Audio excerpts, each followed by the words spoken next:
that the Trump administration is more concerned about arresting people speaking out against genocide.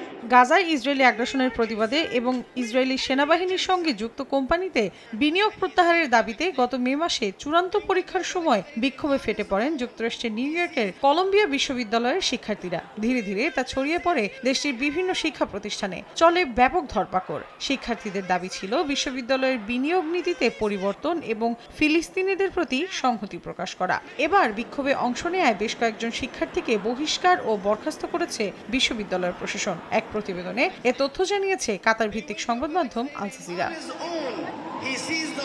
প্রতিবেদনে বলা হয় প্রায় ৮০ জন শিক্ষার্থীকে বহিষ্কার অথবা ৩ বছরের জন্য বরখাস্ত করা হয়েছে। কারো কারো বিরুদ্ধে ডিগ্রি প্রত্যাহারও করা হয়েছে বলে জানিয়েছে বিশ্ববিদ্যালয়ের বিচারিক বোর্ড। বিশ্ববিদ্যালয় কর্তৃপক্ষের দাবি, রিডিং পিরিয়ডে বিশৃঙ্খলা সৃষ্টি করায় এই কঠোর শাস্তির সিদ্ধান্ত নেওয়া হয়েছে।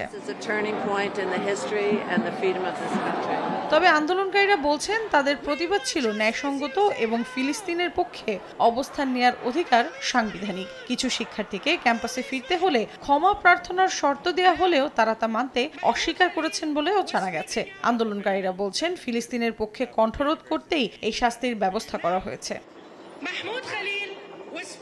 বিশেষজ্ঞরা বলছেন কলম্বিয়া ইউনিভার্সিটির এই পদক্ষেপ নতুন করে প্রশ্ন তুলছে শিক্ষার্থীদের মত প্রকাশের স্বাধীনতা ও প্রতিবাদ ঠিক কতটা সুরক্ষিত। মৌসুমী সাথী, সময় সংবাদ।